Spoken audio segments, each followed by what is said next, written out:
Olá, seja bem-vindo à quinta edição do Congresso de TI, o Congresso Online em Tecnologia da Informação. Eu sou Elmo Baraúna e estarei com vocês hoje falando um pouco sobre a importância da segurança em nossas informações pessoais.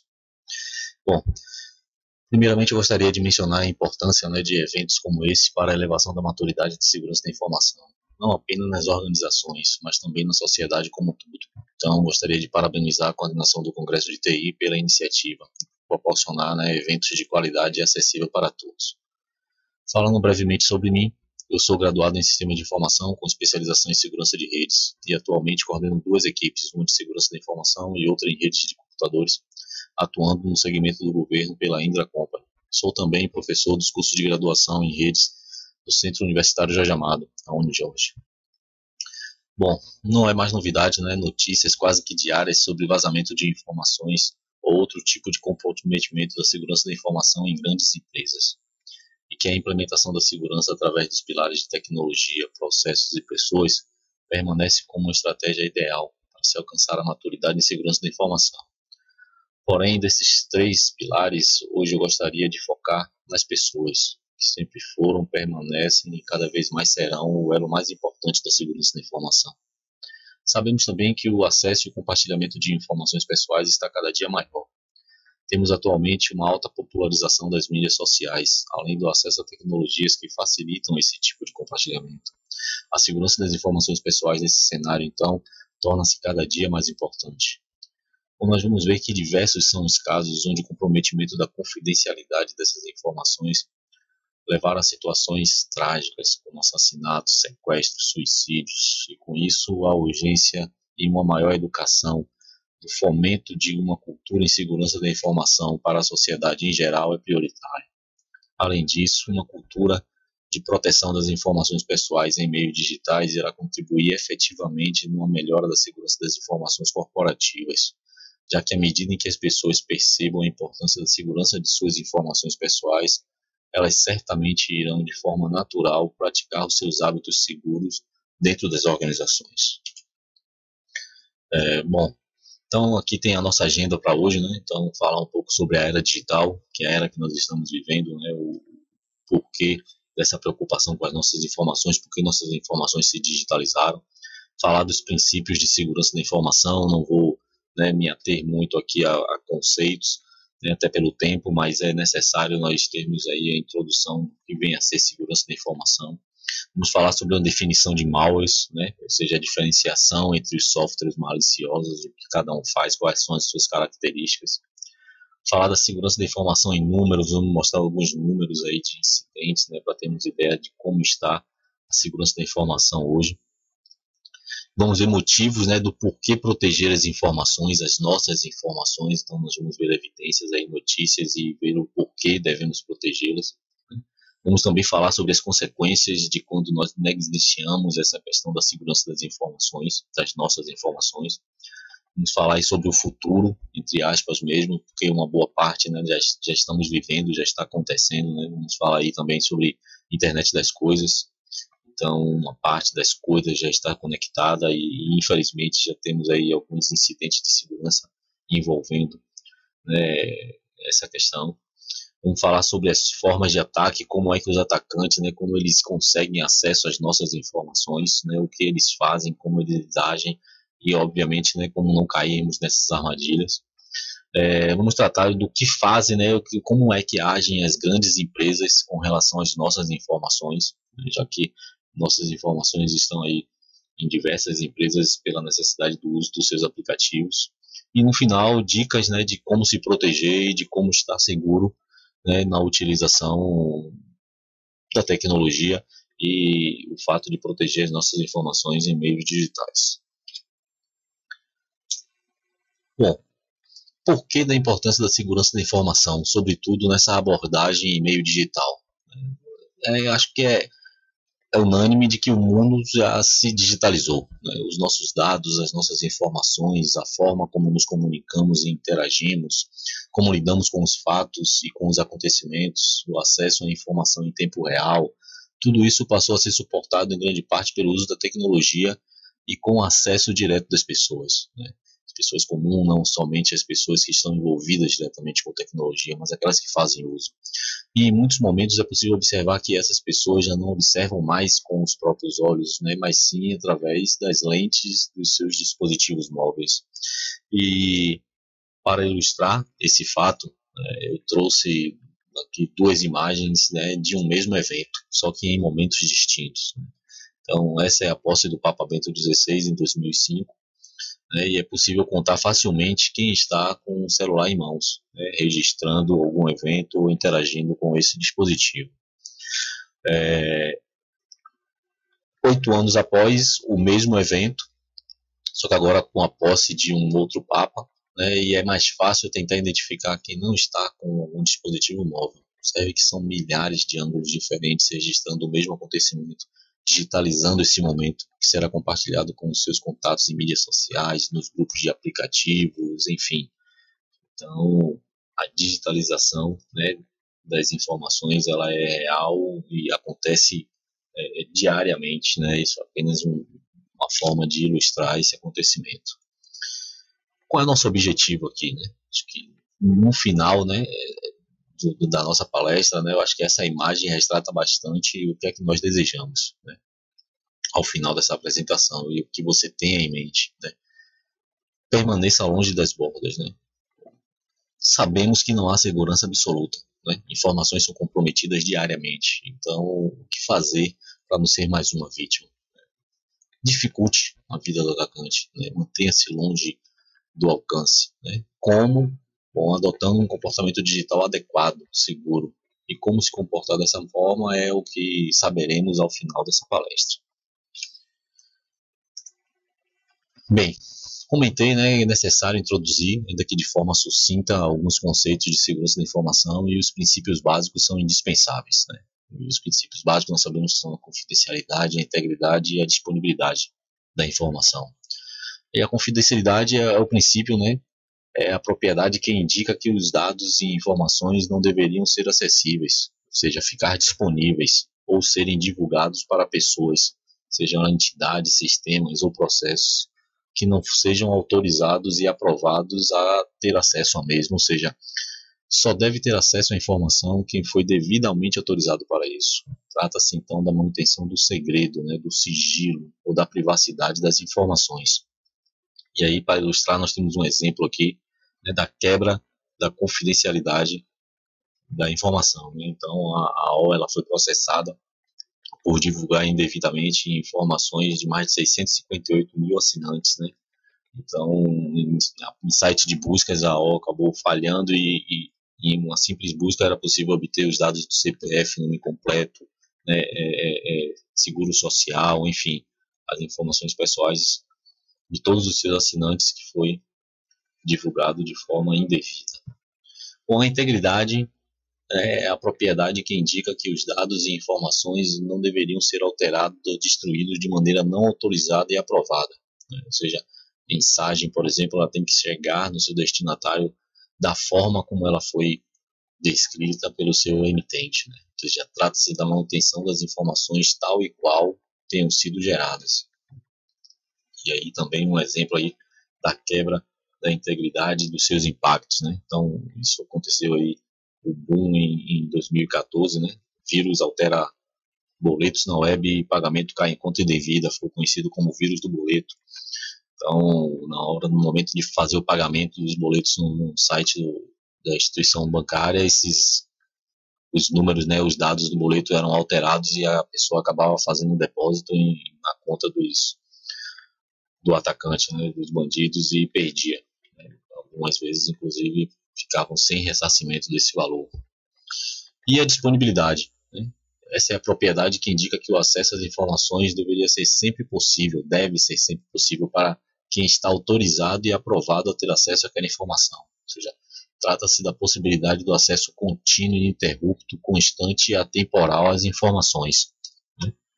E um exemplo aí da quebra da disponibilidade foi bastante divulgado aí, né? A PlayStation Network, né, e o Xbox ficaram fora durante bastante tempo aí em um ataque de DDoS, uma negação de serviço, né, quando, próximo ao Natal, e isso impactou bastante, principalmente aos amantes de jogos online.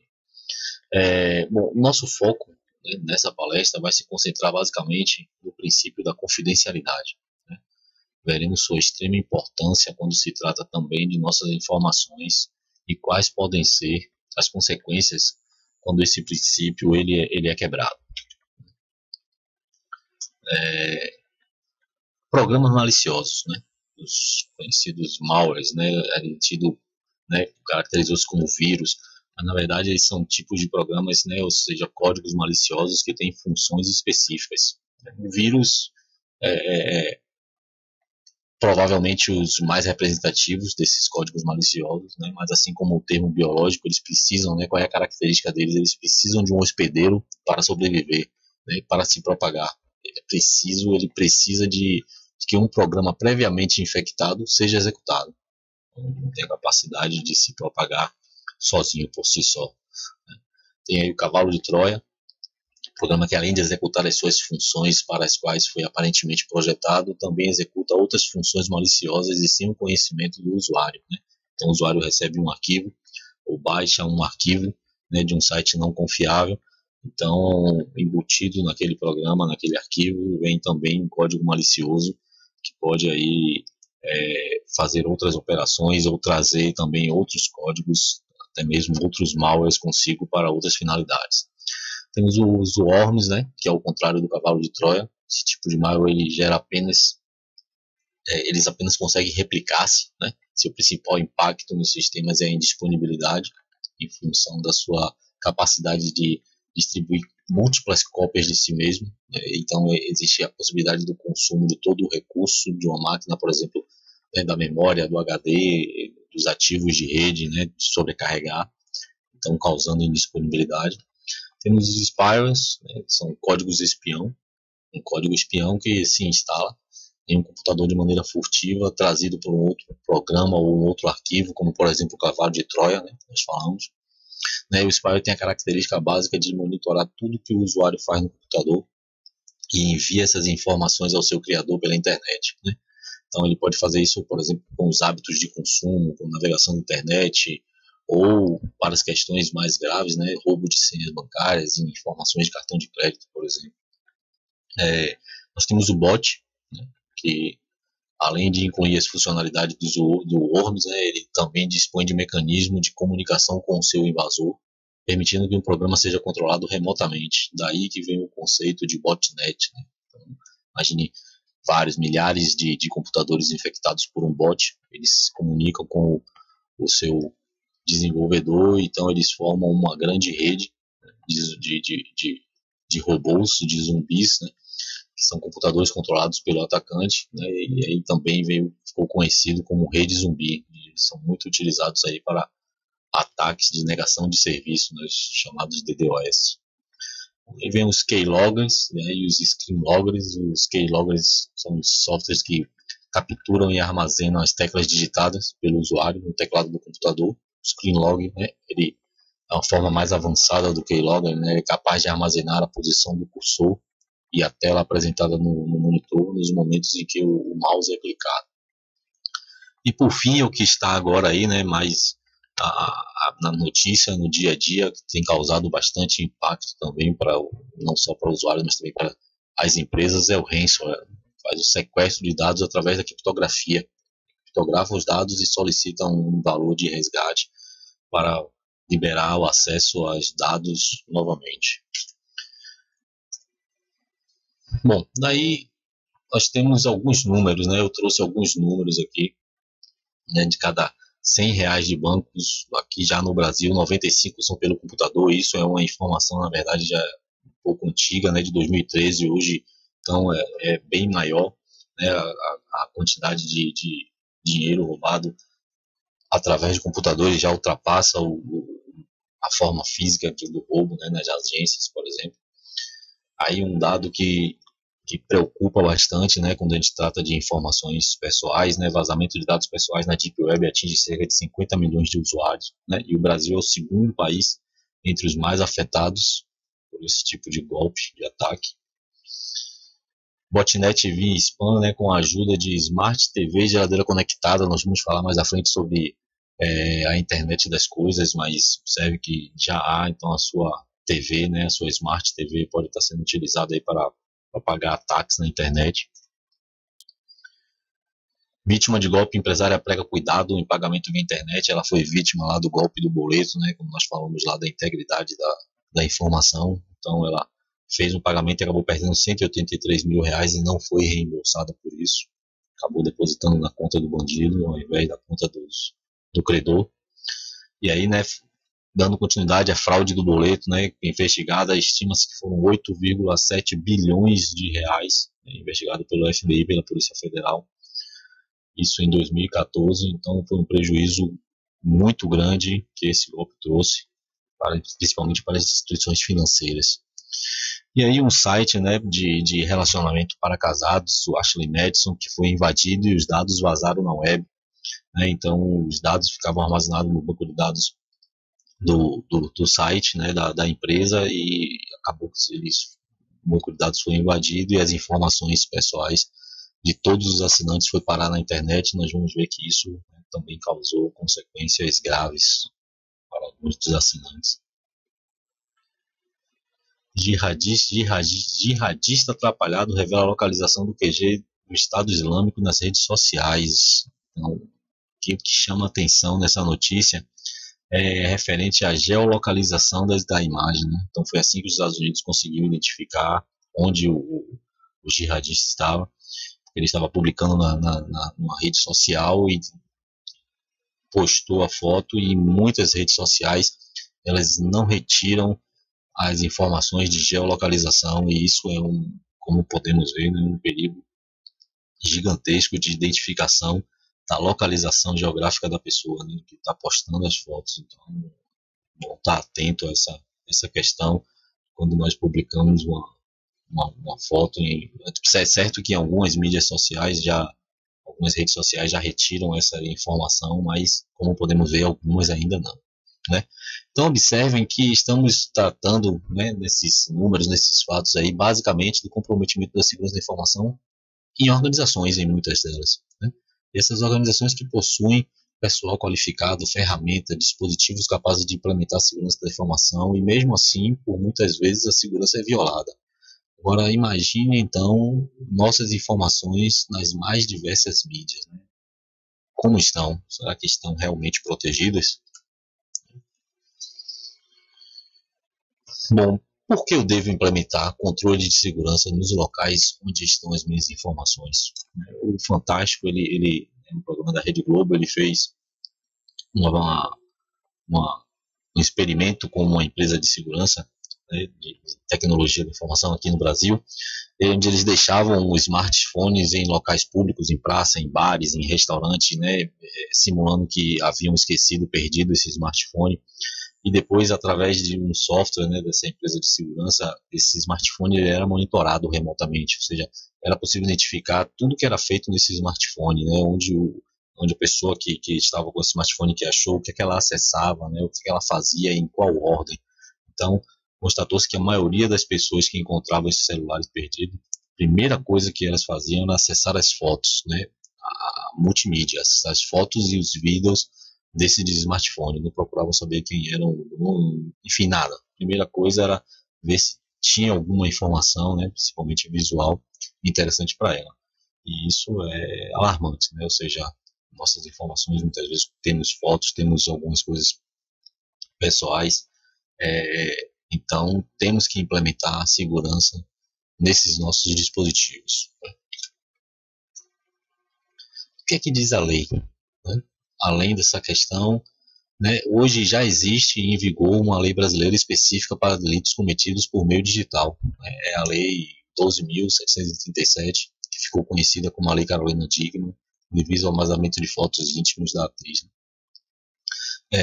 Dentre diversos outros pontos que não vamos tratar aqui, não é o foco, mas essa lei ela fala sobre o que é considerado um crime digital. E dentre outros pontos ela traz que para que o acesso à informação seja caracterizado como crime, o atacante, o invasor, ele precisa transpor alguma barreira de segurança. Ou seja, se eu não coloco uma senha em meu smartphone ou qualquer outro dispositivo móvel, se eu não coloco uma senha no meu computador pessoal e esse é invadido, eu perco o smartphone e minhas informações, sejam vídeos, fotos ou outro tipo de dado, forem acessados e divulgados, segundo a Lei 12.737, não será caracterizado crime, pois quem acessou e divulgou essas informações não precisou transpor nenhuma barreira de segurança. Então, isso é preocupante, né? Então, mais um motivo para que a gente coloque, né, implemente questões, barreiras, né, de segurança, implemente a segurança da informação nos dispositivos que suportam as nossas informações. Tá. Mas, assim, nós podemos pensar, né, que nós não estamos no foco, nós não somos o alvo, né? Afinal, nossas informações não são tão relevantes, né? O foco são celebridades, pessoas famosas, de quem se pode obter algum ganho financeiro, por exemplo. Será que é realmente isso, né? O que você acha em relação a essa questão?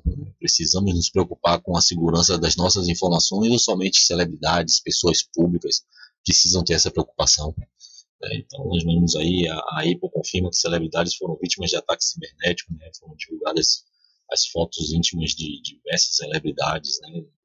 Enfim, o que é que você acha? Precisamos ou não, né, ter preocupação com relação às nossas informações?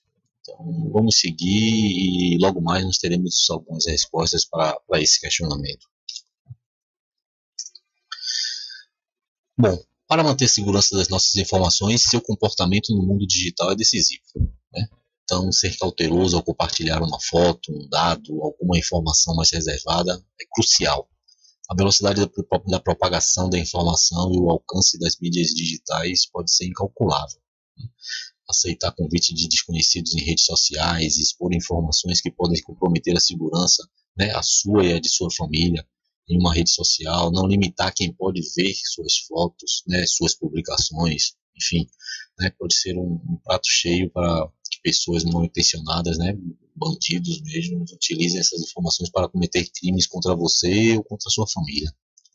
Então, para ilustrar, né, pensando nisso daí, nessa questão, uma emissora belga fez um experimento, convidando pessoas para que um vidente lesse as suas mentes. A emissora informava, né, que isso era para um novo programa de TV, e uma emissora brasileira, inclusive, também fez esse experimento, né, com base nesse que foi feito na Bélgica, e o resultado foi o mesmo, né? Então, o que era dito na entrada, a única coisa que a pessoa precisava fornecer na entrada desse experimento era o seu nome. Ela fornecia o seu nome completo, preenchia uma ficha com o seu nome e entrava, né? Então, vamos assistir aqui qual foi o resultado desse experimento.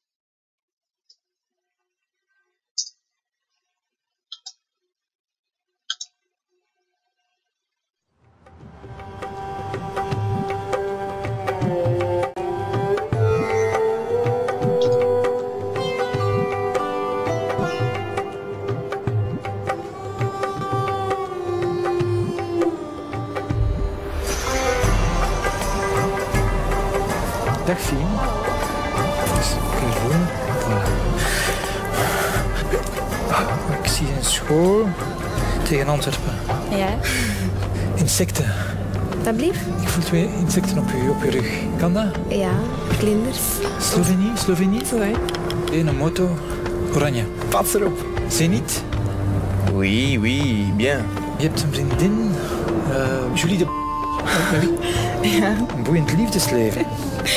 3, 4 zelfs. De vierde, daar zwijg ik meestal over, dus dat weten niet veel mensen. Hoe is mijn spierscheur? Une maison rouge, balcon blanc. Ja.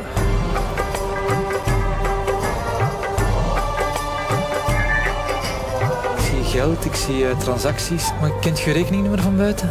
Ik denk dat ik het wel weet. Die staat wel negatief op je bankrekening. Ja? 9-7. Last month, you spent €200 on alcohol. Vorige maand €300 aan kleding gespendeerd. 8. Ja. 5. Voor een huis dat van eigenaar gaat veranderen. €795.000. Ja, maar eigenlijk. 41. Ja. Is dat juist? Ja, dat is juist.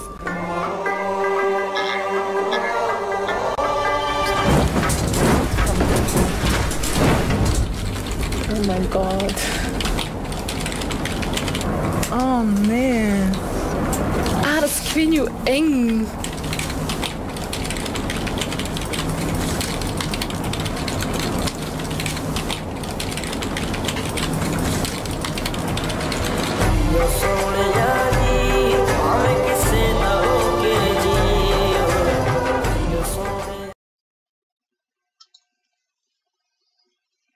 Bom, então, né, nós vimos aí, será que realmente estamos colocando níveis adequados de segurança nas nossas informações? Será que realmente estamos privando pela nossa privacidade? Né? Como eu disse, uma emissora brasileira fez o mesmo experimento aqui no Brasil e o resultado foi muito semelhante, né, a esse. Então, com quem você está compartilhando as suas informações, né? Isso fica aí para a gente ponderar, né, pensar e, se necessário, mudar os nossos hábitos, né? Bom, a implementação do conceito da computação ubíqua, né, ou seja, qual é a nossa interação no nosso dia a dia com os sistemas computacionais, né? A computação ubíqua foi um conceito que em 88 Mark Weiser ele falava pela primeira vez sobre esse conceito, né, onde nossa interação com os sistemas computacionais seria imperceptível e que em tudo e em todas as coisas haveria um sistema computacional para facilitar a nossa vida, né? Daí nós começamos a vivenciar a necessidade de se proteger, a necessidade de implementar segurança em nossas informações, em nossos dispositivos, e esse conceito, né, da computação ubíqua, ele foi, por assim dizer, aprimorado. Então veio o chamado Internet das Coisas, onde é basicamente o mesmo conceito, mas agora pegando as informações, né, de toda essa computação, né, ou seja, ubiquidade, onipresença, consolidando e jogando isso para a nuvem, né, através da internet. Tá. Mas por quê? Né? Então, o porquê proteger? Essa nossa interação. Por que devemos proteger as nossas informações?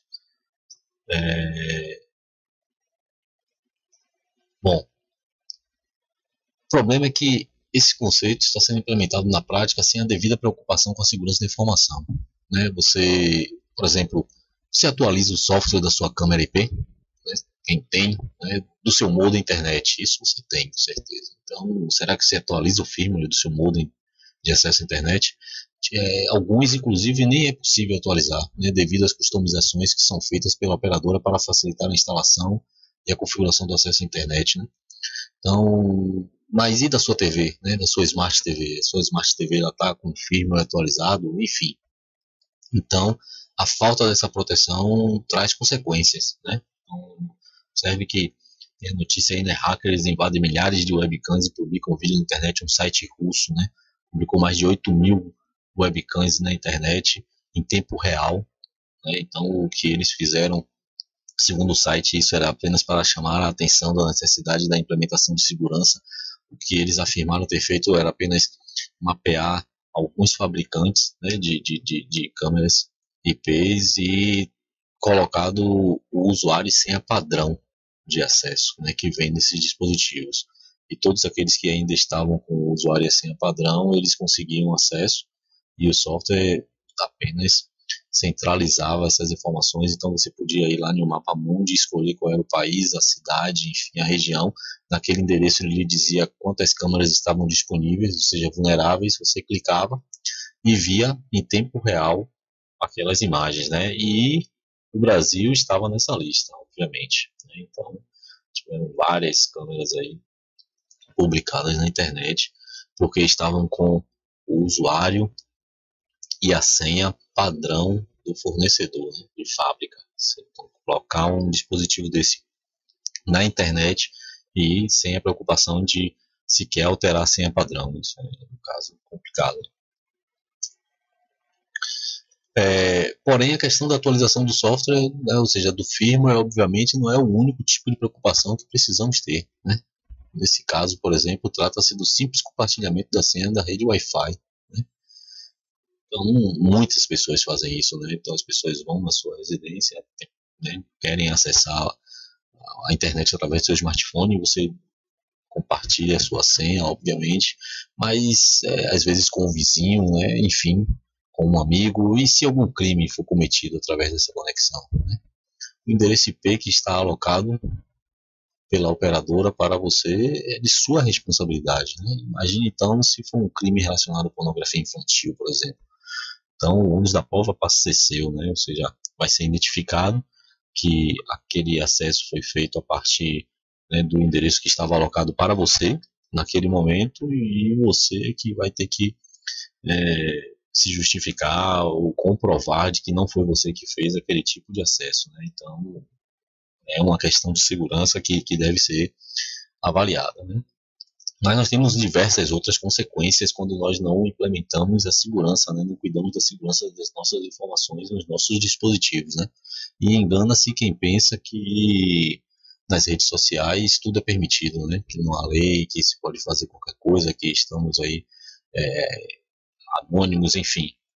Observe que uma das condenadas nesse caso, ao pagamento da indenização, ela apenas, né, compartilhou o post. Então, foi condenada por compartilhar uma crítica no Facebook. Ela levou o cachorro, a história que ela levou o cão, né, fazer uma cirurgia, não ficou satisfeita com o atendimento e ela teceu aí críticas ao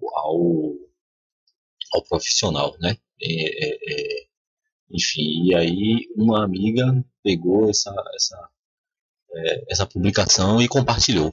Então, em primeira instância, elas foram condenadas ao pagamento de 100 mil reais, né? Recorreram e isso caiu para 10 mil. Imagine, né? Então, as consequências podem ser muito mais graves, né? Que a condenação de um pagamento de um valor por danos morais, né? Imagine que ainda pode ser pior do que isso, né? Porque as consequências pela falta da segurança da informação não param, né? Então, como diz a reportagem aí, os bandidos garimpavam em redes sociais pessoas com sinais de riqueza e que ostentavam na internet, né? Então, obviamente, essas pessoas, elas deixam seus perfis nessas redes sociais sem nenhum tipo de restrição de acesso, né? Mesmo para aqueles que não são da sua rede de relacionamento, as informações estão abertas. Basta você também ter uma conta nessa rede social e você consegue ver a informação de milhares de pessoas, né, que ainda ostentam a riqueza. E infelizmente esse não foi um caso isolado, né? Um outro caso que mostra que isso é uma prática já difundida entre os criminosos, né? Não foi um caso isolado, né? Esse é apenas mais um exemplo, pois inúmeros já ocorreram e continuam acontecendo, né? Em uma outra reportagem que eu li, o pai havia sido sequestrado porque o filho colocava todas as informações da família na rede social. E o pai era empresário, né, era bem sucedido, tinha posses, e o filho postava sem o conhecimento do pai. Então isso reforça a questão de que temos que educar nossos filhos também, né, criando uma cultura de segurança da informação desde cedo, né, porque o acesso a essa tecnologia vem desde cedo. Infelizmente, né, as consequências, né, podem chegar a situações ainda mais trágicas, né? Então, um jovem comete suicídio depois de ter fotos íntimas vazadas na internet.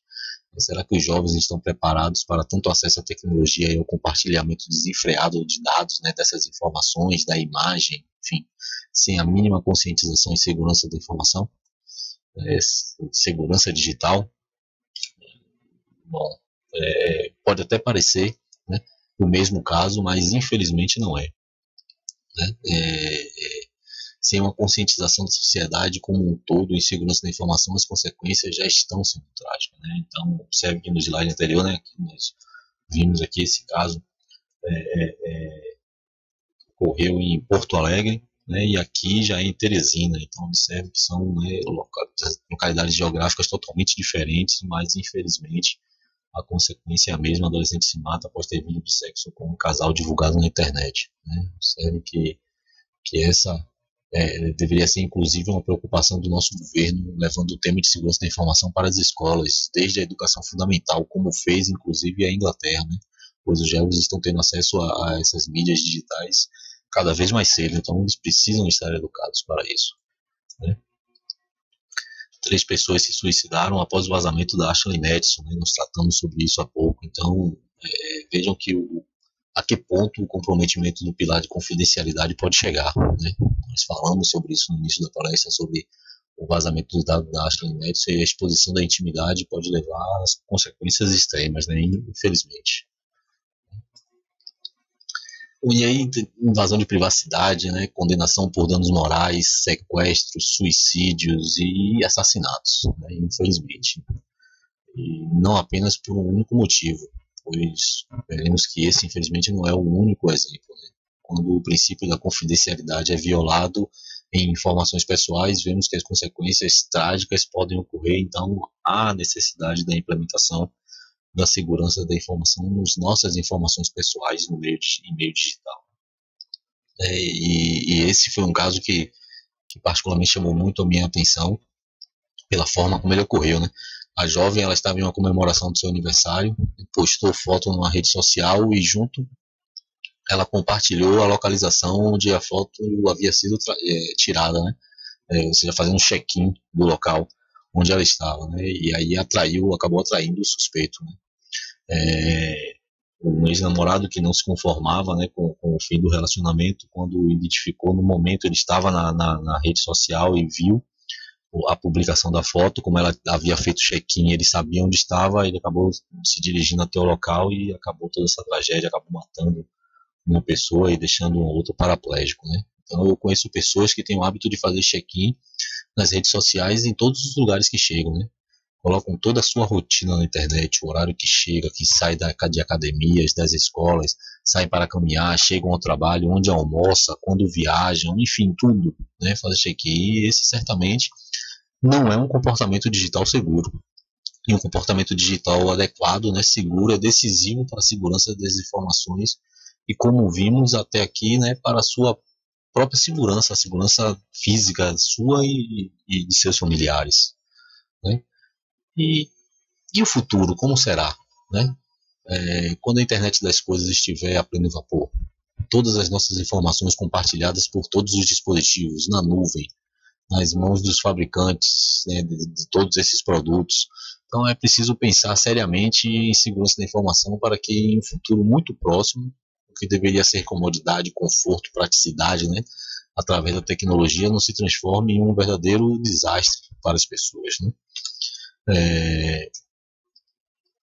Além disso, né, as vulnerabilidades que essas coisas, né, as vulnerabilidades das coisas tornam essa situação ainda mais complicada, né? Podemos observar que não são casos isolados, né? Então, um hacker consegue entrar no Smart TV e filma um casal fazendo sexo no sofá, né? A privacidade foi embora porque você tem uma Smart TV em casa, imagine, né, no quarto, na sala, né? Então, os carros conectados, né, os carros autônomos, então hackers chineses conseguem controlar o carro à distância, né, da Tesla. Então, observe que não são casos isolados, pois são de fabricantes, inclusive, diferentes. Hackers invadem um Jeep da Cherokee e assumem volante à distância.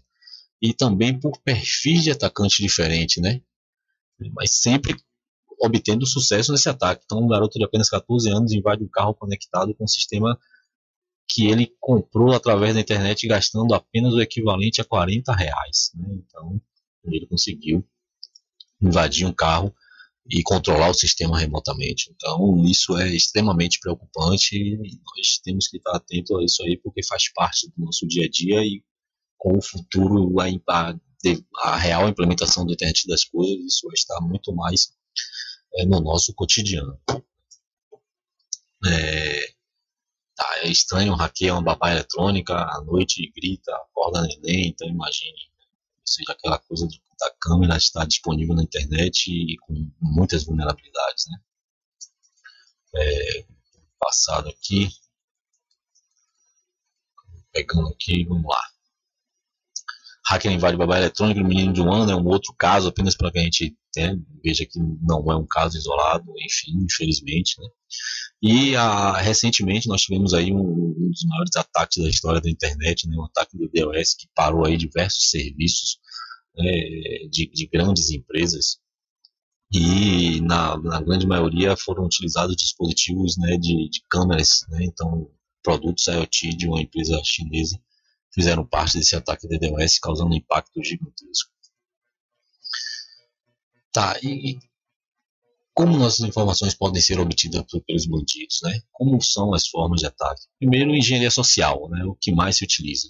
Então, o atacante ele reúne dados através principalmente de mídias sociais, né? Onde as pessoas colocam as suas informações e, como vimos, não fazem a devida restrição do acesso, né, de quem pode acessar essas informações, acabando de ficar aberto. Então, ele faz uso da engenharia social, coletando essas informações e enviando um e-mail para essa vítima, já obtendo as suas informações para que esse e-mail possa parecer o mais legítimo possível, né, o chamado phishing, né, ou seja, o ato de pescar a vítima, né?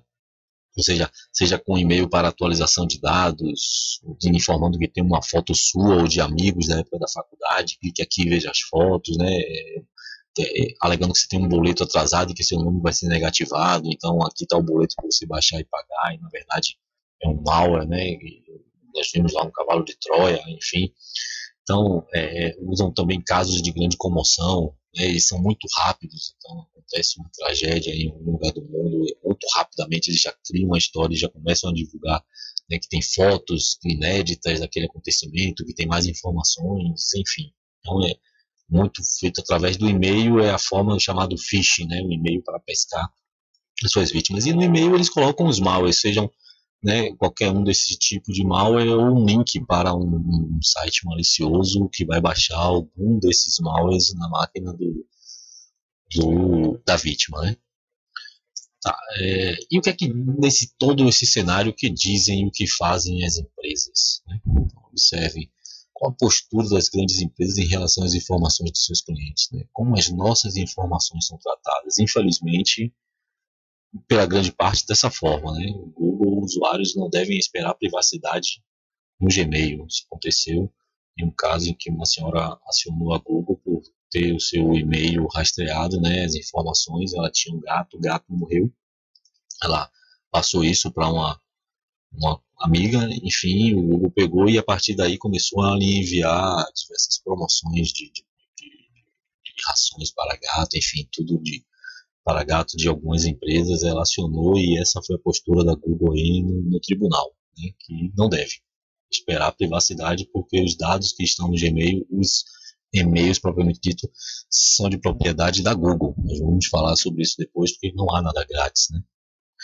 Bom, ainda nesse tema, né, observe que é Samsung, né? Então, invasão de privacidade, Smart TV da Samsung poder escutar o que você diz. Então, Smart TV com comando de voz, ela escuta, né? Obviamente, tudo e não só quando você se direciona a ela. Então, ela está escutando tudo o que acontece no ambiente durante todo o tempo e a Samsung ela estava pegando e fazendo o upload desses dados, de tudo que ela coletava, tudo que ela escutava, e estava fazendo mineração de dados para supostamente lhe oferecer uma experiência melhor de usuário, mas claro que também aí por trás, né, a venda de suas informações para as empresas, obviamente iriam ocorrer, né? Então após a divulgação desse escândalo aí, ela mudou o termo de privacidade dela, né, informando que não iria mais coletar essas informações, né? Bom, se é ou não, mas imagine que isso não está só restrito à sua Smart TV, né, o seu videogame, né, que tem um dispositivo, o Xbox, por exemplo, tem o Kinect, então ele também fica ali escutando e filmando, não só no momento que você está no jogo, mas enquanto ele está ligado durante todo o tempo, né, então isso é realmente preocupante. Bom, aí, né, os termos de uso e privacidade, né, o que a grande maioria das pessoas vai e marca, né, eu li e concordo com o disposto pelos termos do uso e privacidade, é pegadinha do malandro, né. Então, imagine que o que tem nesses termos é alarmante, é chocante, né, e infelizmente nós sequer lemos, né, na maioria das vezes. Então, por exemplo, né, notícia aí, né, seus arquivos no Google ou no SkyDrive, né, o OneDrive agora não são tão seus assim, né? Então o professor da FGV ele comentou sobre esse caso e as palavras dele, né, que chama a atenção a licença prevê a reprodução, modificação, exibição, distribuição e criação de obras derivadas. Nós interpretamos isso como um absurdo. Muitos desses arquivos foram criados pelo usuário e é inacreditável que essa condição conste dos termos do serviço já. Exatamente, está no termo, no aceite lá, né, na pegadinha do malandro, de que tudo isso pode ser feito, né?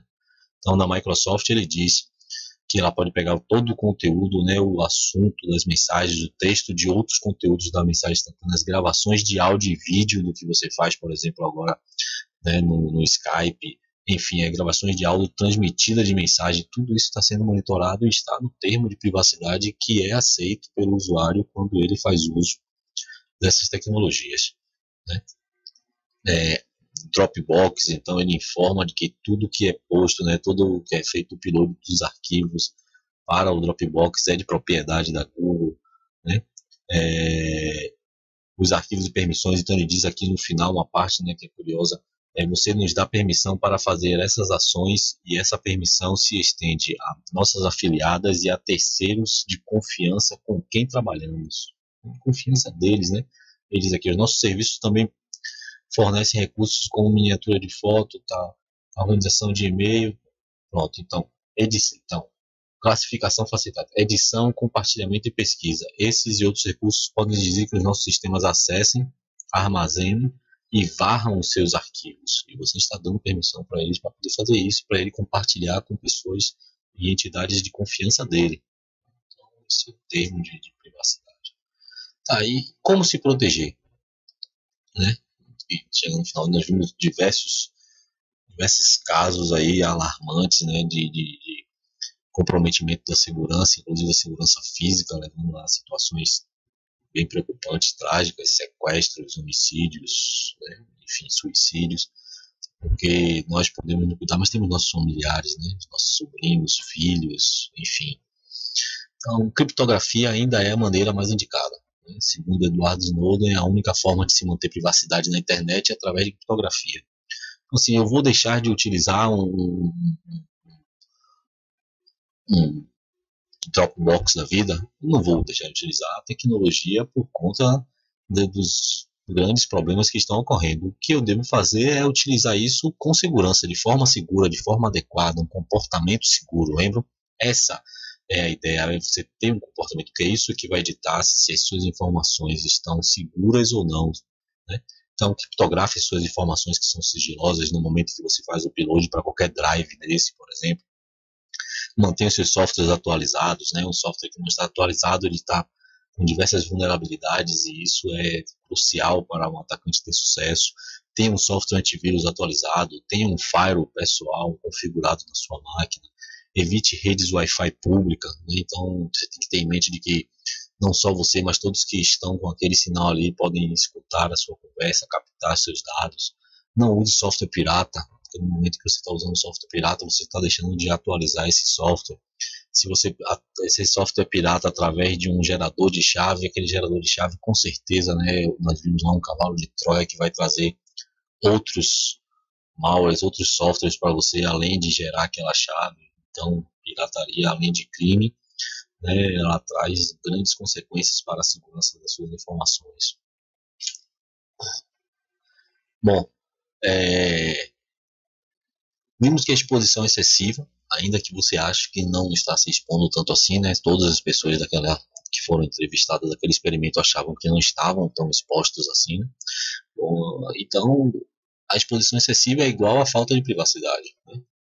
E seu comportamento digital, então, é decisivo para isso. Se você tiver um comportamento digital seguro, você vai estar com suas informações e a sua privacidade mantida, né? Então, tenha cautela ao compartilhar as suas informações, cuidado ao usar o seu smartphone, nós vimos, coloque uma senha de acesso, né, implementando segurança nele.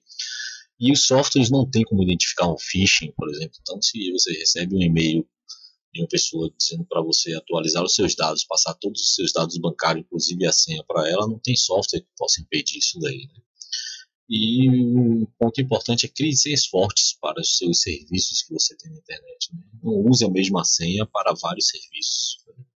Então, e se eu lhe disser que essa senha, né, exclamação D08JFA maiúsculo 4F, é uma senha fácil de se gravar, porque esse é um dos problemas de se criar uma senha forte. Como gravar a senha forte, né? Então, se eu lhe disser que essa senha, né, é um exemplo de uma senha considerada forte, mas que você tem condições de gravar essa senha, será que é impossível? Bom, existem algumas técnicas, né? Esse é só um exemplo, existem várias técnicas aí, mas um exemplo é você pegar uma frase que é comum a você, né? Então, imagine uma frase que é como você desde 2008 joga futebol às quartas-feiras. Bom, então, e aí depois que eu tenho essa frase formada, que ela tem que ser comum a mim para que eu não esqueça a frase, obviamente, eu posso iniciar com um caractere especial, seja uma exclamação, um sustenido, um arroba, seleciono a primeira letra de cada palavra, então, né, o D, o J, o F, o A e o F, e os seus números, né, então o 08 e o 4, e eu defino, por exemplo, que as vogais vão ser maiúsculas. Então aí eu tenho uma senha forte, porque uma senha considerada forte é uma senha que tem uma determinada quantidade de caracteres, que dentre eles você tem ao menos um caractere especial, ao menos um maiúsculo, um minúsculo e um número. Então dessa forma, agora já não é mais impossível gravar essa senha forte, né? Então ficou uma dica. Outras pessoas também preferem utilizar e é uma boa software de gerenciamento de senhas, né? Então lembre-se que você tem a sua senha forte do slide anterior, mas o ideal é que você tenha uma senha para cada serviço, porque se essa senha de algum desses serviços for comprometido, como existem vários relatos aí de divulgação de senhas por comprometimento da base dos provedores do serviço, se você usa a mesma senha para tudo, então todas as senhas estão comprometidas, todos os serviços estão comprometidos. Então, o ideal é que você tenha uma senha para cada serviço. Então, você pode ter essa senha base e agora adicionar apenas o nome do serviço, por exemplo, no final de cada um deles. Então, no Facebook da vida, você poderia botar mais um F e um B de Facebook, enfim. E aqui algumas dicas de software, né? Finalizando aí a nossa apresentação para que você consiga implementar segurança nas suas informações. O antivírus, então, o Panda Security ele é free, porque o Panda, porque ele está entre os líderes aí do AV-Test, AV-Comparative, que são institutos independentes e que testam aí a eficácia desse software, né, antivírus. Então, o Panda Security é um que está sempre com boa colocação e é free. Né? O exemplo de um firewall pessoal, um software firewall Komodo Firewall, né, ele é muito bom. Então ele vai dar algum trabalho no início, aí logo quando você configurar, porque tudo que tentar acesso à internet ou tudo que tentar chegar à sua máquina, ele vai acusar e vai lhe perguntar o que deve ser feito, se deve bloquear ou se deve permitir. Você pode mandar ele memorizar essa sua decisão. Criptografia, como eu falei, é o que garante, né, a privacidade na internet. Então você tem aí o VeraCrypt, o antigo TrueCrypt, né? Muito bom para você criptografar, inclusive o seu disco, né? Você usa notebook, você pode criptografar o seu disco inteiro, e se esse notebook for perdido, não há comprometimento. Tem o AshScript também, um software muito fácil de se utilizar para a criptografia de arquivos. E software de gerenciamento de senhas, né? Você pode ter o KeePass aí, que inclusive tem versão para dispositivo móvel e desktop, ou o F-Security Key também. Então todos eles são free e você consegue fazer o gerenciamento de todas as suas senhas, ou seja, tendo que gravar apenas uma senha para acesso ao software e todas as suas outras senhas seguras que você não precisaria memorizar estariam dentro do seu software, né? Então essa é uma opção. Bom, prime pela sua privacidade, né? Isso é uma notícia, acho que assim é fechando aqui, né, a nossa apresentação. Mark Zuckerberg, né, o criador do Facebook, um dos criadores do Facebook. Então, a notícia aí para você ver a importância de como privar pela sua privacidade, de como ela pode estar exposta. Então, ele bloqueia a webcam e o microfone do notebook dele com a fita, mostrando que ele sabe que o Facebook e o que outros aplicativos podem fazer, né, podem ter acesso. Se você lê o que o aplicativo solicita de acesso quando você vai instalar um aplicativo, por exemplo, no seu smartphone, passe a ler. Se você não ler, você vai ver que independente do aplicativo, ele diz que precisa de acesso a praticamente tudo do seu smartphone, fotos, geolocalização, contatos, então para que ele precisa acessar a minha câmera, né? Às vezes nem é um aplicativo de uso para fotos ou vídeos, mas ele diz que para instalar ele precisa ter acesso àquilo e você autoriza, né? Então foi pego aí quando ele estava comemorando um determinado número de que alcançou o Instagram 500 milhões de usuários. Então pegou e observe aí no destaque da imagem que a câmera do notebook e o microfone ele cobre com fita, ou seja, prime pela sua privacidade, né? Mantenha seguras suas informações. Bom, pessoal, é isso, né? Ou seja, a segurança da informação ela é tão importante quanto a sua segurança. Nós vimos isso. Eu espero ter contribuído, né? Ter ficado claro aí a ideia de passar a segurança da importância e da necessidade da segurança da informação nas nossas informações para que nós estejamos seguros mesmo com o uso da tecnologia que está aí para facilitar a nossa vida, mas que precisa de um comportamento seguro nosso. Obrigado. Até uma próxima oportunidade.